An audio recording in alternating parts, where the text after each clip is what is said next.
was in another world, a sweet-smelling paradise of golden-eyed angels with low lyrical voices. Never seen you here before, though I'd wait patiently until you were done. Took so long I fell asleep. So you're the one he was talking to. He was letting go. I didn't want him to. I knew he'd ask me a question, but no answer came to mind. As if waking up from the dream I was still in, he realized what he'd done and let go of me. He chuckled warmly and murmured an apologetic scusa in a provincial Italian accent. Did I surprise you? Yes, you did. Your words, they match the look on your face. That's rare. He helped me to my feet, and I caught the pleasant aroma of tobacco leaning on his clothes, lingering. And here he is, the last of our residents. We introducing ourselves now? I'm Leonardo da Vinci.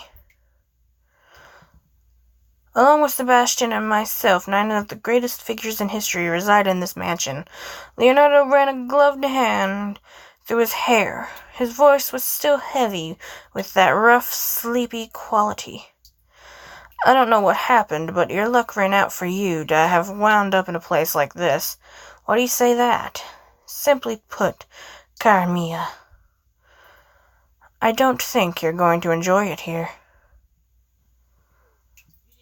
Oh, we're really fucking close to going to the fucking last bit of the prologue.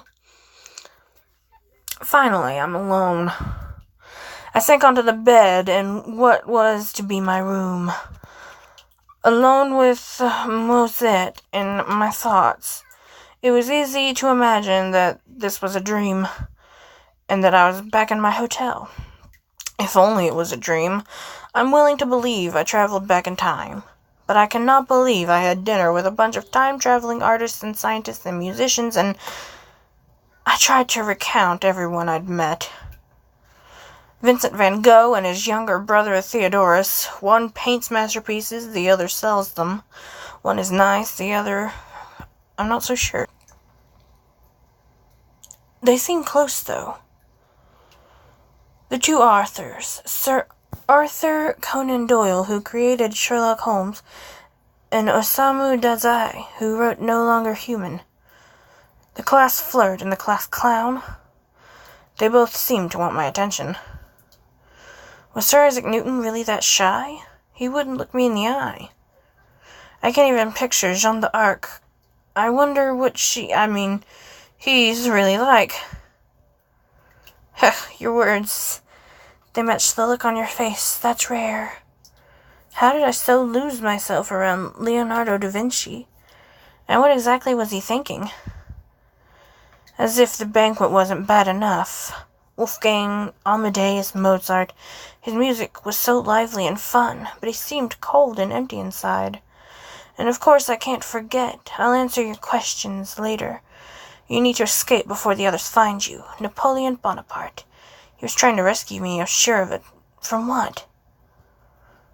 I couldn't picture all of them lying about who they were, and my instincts told me they were telling the truth. Besides, what would Lecomte and Sebastian gain from lying to me? I'm not rich or influential. There's no benefit to it. Then it's all real. As real as this place is.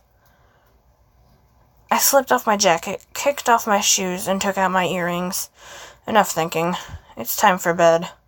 I slipped under the covers and shut my eyes. Despite my internal clock still reading afternoon, I was somehow able to sleep. I woke to the soft crumple of the thick duvet, followed by the creak of the bed frame. What is that? At first, someone else was in my room with me. They were on the bed. Who's there? It isn't safe here after all. I rolled out of bed and sprang to my feet. A pair of arms grabbed me from behind and pulled me back onto the bed with them. They were on top of me, holding me down. Stop. Strong hands pinned mine to the sheets.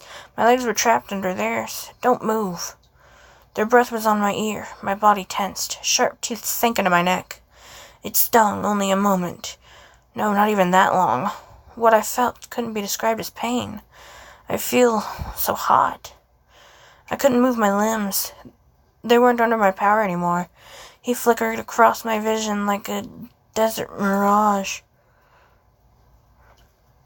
Each warm breath billowing over my neck filled me with an insatiable longing. Someone bit me? No. No liquor could have intoxicated me as quickly, sheer pleasure spreading from my neck, traveling throughout my body. I groaned in a voice laden with ecstasy. Did this voice even belong to me? Except I knew it did. Oh, I felt it to my very core. A slow throbbing pulse robbing me of reason. I have to snap out of it. My lashes fluttered. My eyes were rolling back. Suddenly I caught sight of something. Someone had spilled rose petals on the bed's white sheets, but they weren't rose petals. They had come from me.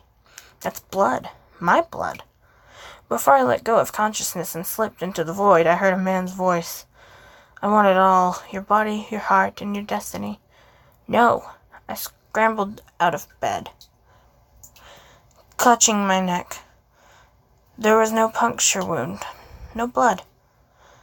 I spun, looking around the room, empty. No trace of the man who'd bitten me. There's no one here. I've never had such a real dream. No, that's not true. When I first arrived at the mansion, that dream felt just as real. My fingers were cold. I was shaking. My throat was painfully dry. I should get some water. Retracing my steps from dinner, I found the kitchen.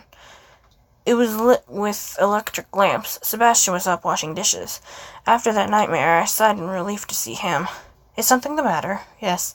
Could I have some water, please? Sebastian poured me a glass, and he listened patiently as I told him about the waking dream or vision I had when I arrived. And I had another dream just now. Tell me about the dream. I told him about the man in my room, and how he held me down and bit in my neck, just like a vampire would. Talking about it helped. In fact, I was laughing as I finished the story. Dreams can be so realistic, even when they're about the most unbelievable things. Sebastian was quiet now. I wondered if he was tired of me prattling on. Thanks for listening to my silly dream. I hope you don't think I'm crazy for dreaming about vampires. I don't think you're crazy, nor do I believe it was just a silly dream. You don't think it was silly? No, indeed, it's a good sign. I felt a pain of unease. My bad dream's a good sign? I believe you saw that dream because you're here in this mansion. You're not making sense. The dream serves as a warning that you are to give them neither your body nor your heart. Them? The residents of this mansion. For you see, everyone you've met tonight, they are exactly what you saw in your dream. They are all vampires.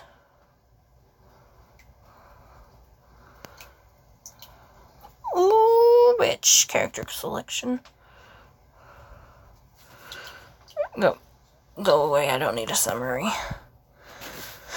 Okay. Wait. I can only do the top. We're gonna do Napoleon, since he was the savior. But with that, I'm gonna end this one here.